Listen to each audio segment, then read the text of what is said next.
So, good evening, good evening, good evening. El Toro in the building, ball settings. We're back again. We're going to talk about Martinelli's new contract, which I haven't had a real chance to talk about yet. We're also going to talk about William Saliba, Bukayo Saka. Are they any closer to signing their new contracts? Who knows? I do. Well, I don't, but I'm going to tell you what I think based on reports that are out there. Make sure you are smashing the like buttons up. Share the content far and wide.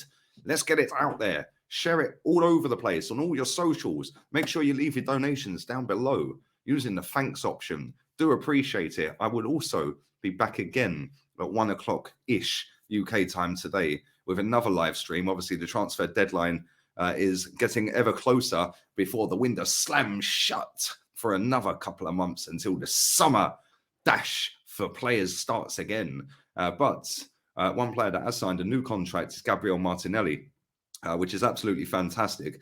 He signed a new contract until 2027. His previous contract was due to run out in 2024, but he has got an extra 2 years on that extension, keeping him here till 2027. Well, that adds up to 2026. But there we go. This report maybe got it wrong.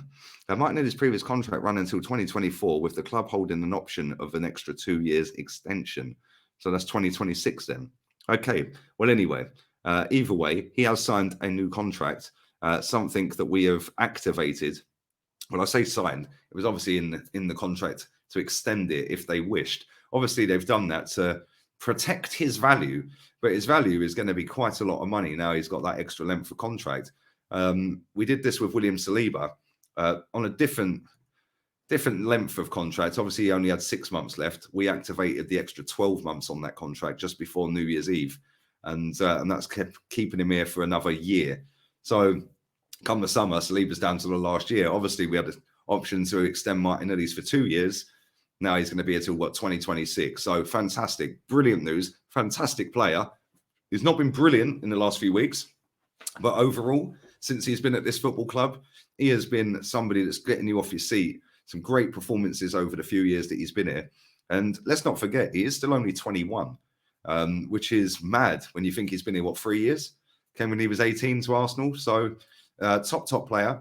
Somebody I've enjoyed watching over the last few years. Somebody that's direct. Needs to polish up a little bit. Start adding a few more goals to his game, but I'm sure that'll come. Now he's got Trossard at the club. They're obviously going to be vying for the same position. But I actually think that's fantastic news for us. And it shows that, again, we're acting like a big football club. Something that in previous years we haven't done, because somebody would have already bid for him by now. Bang, you can have him, kind of thing. We've done that so many times over the years at this club. So it's actually nice to see that they're actively signing up some of our better players to longer contracts, or activating the clauses in them contracts to keep them. And it's actually nice, in fact, that they actually have even got these clauses in the contract, because years gone by, we've not even seen that. Like we've just got rid of players for dirt cheap, and then all of a sudden it's like, well, now what do we do? It's actually really nice to see that this football club are putting these clauses in the contract when they're signing the players at such a young age as well, which means that if they do progress how the club want them to progress, then you've got yourself a top player. You can activate that extra couple of years. And if you kick on again, you've either got an even better player at the end of it, or you sell him. And you're going to sell him for decent dough, regardless, because he's a Premier League player that plays for Arsenal. And that is something that we never used to do. He's a Premier League player for Arsenal. Let's just get rid of him for cheap. Yeah, because Man City will win in, or Chelsea will win in, or whoever it may be. Real Madrid won him, Barca won him. Now, is anyone going to come in with over 100 odd million quid for Martinelli right now? Probably not. So we've actually done a good job there, because we've now got potentially a 100 million odd pound footballer sat right there, strapped up to a contract for the next 4 years. Big up to the club for doing that. Big up to you lot for smashing the like button. So do it again if you haven't. Let's talk about Bukayo Saka, the guy just there. Again, Arsenal's player of the season, 2 years running. Fantastic performances this season as well. Player of the month for December for Arsenal. And he's absolutely flying at the moment. Yes, he had a bad performance against Manchester City the other day. Cool. One bad performance does not define his season, because he's been absolutely quality this season. And he is somebody that Martinelli should be looking at and saying, yo, that's the levels I need to get to, because he has gone up and away in the last 2 seasons. He's got better every single season. He's more decisive in the penalty box. He's more clinical with his shooting. His weak foot has got a lot better. He's now genuinely a problem for every single left back in the league. And because of his low center of gravity, because he's tiny in terms of height, the way he can spin people, all he does, backs into him and just spins them. And he's now the art of doing that now. Fair play to him, man. The goals he scored this season, some of the passes he's done, the fact that he gets up and down the wing, he helps track back, and the fact that he also gets kick lumps out of. He just gets up and gets on with it. You very rarely see him complaining. He's probably one of the most fouled players in the Premier League. He just gets up and gets on with it. I like that attitude. But he still hasn't signed the new contract yet. And the contract's been on the table and negotiating since April last year. So I don't know why it's not been signed yet. Maybe he's looking at it saying, well, listen, where are the club going to be in a couple of years? Yes, we're top of the table now. Yes, we've got a decent team now. The bench ain't great, but the team's decent. I want to be paid as one of the top performers, because I am the best player in the club on terms of player of the season 2 years straight, chipping in with goals pretty much, or doing affecting a games every single game.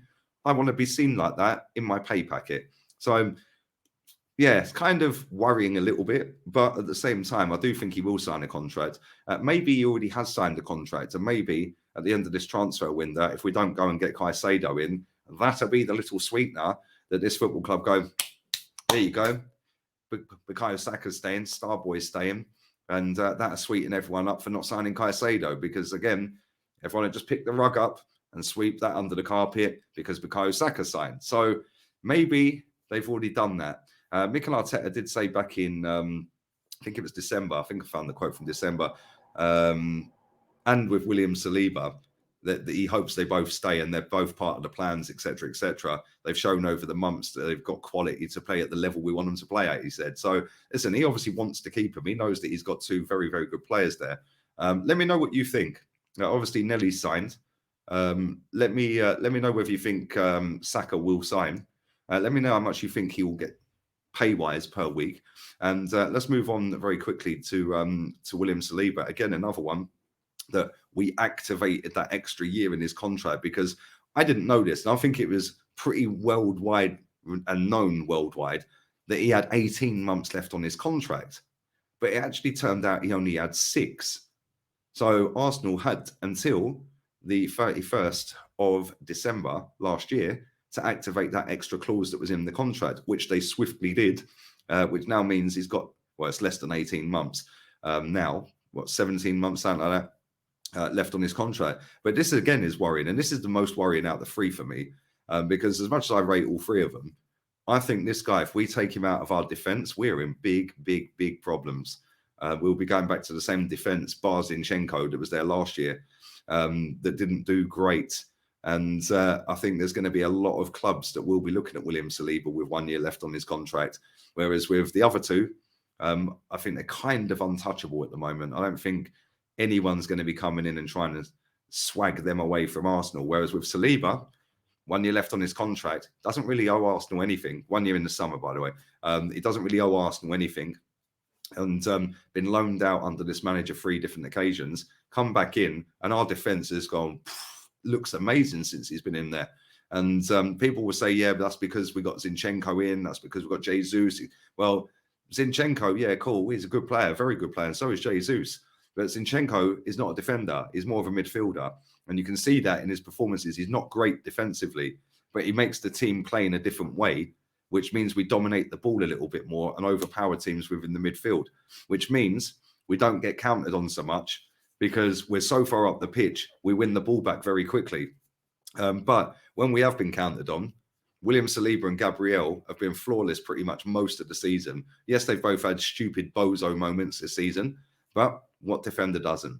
And as a pair, when one's playing bad, the other one's dragged the other one back up and vice versa. So listen, if Saliba gets taken out of this team and somebody puts a massive offer for him in the summer, if he doesn't sign a contract, I can see Arsenal taking it, because we do not want to give him all of the cards and say, you're in charge here, mate, large and in charge. Because at the end of the day, if he goes into that last year of his contract, we're effed, because he can now just sit. Now I'll just see me contract out, mate.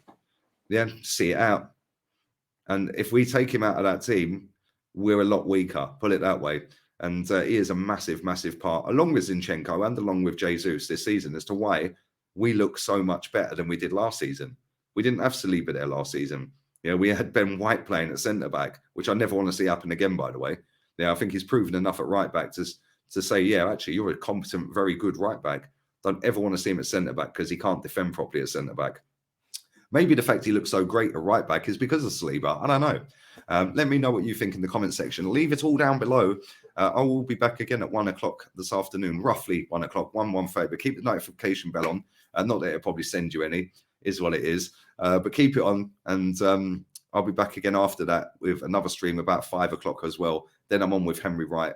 So plenty more to come. And yeah, man, share the content around. Make sure you sub to the channel, sub to the second channel, and leave your donations via the thanks option. But let me know your thoughts on Martinelli, on his new deal. Let me know your thoughts on Bukayo Saka, why it's taken nearly a year and he still ain't signed, whether you think he will sign, how much you think he's worth a week.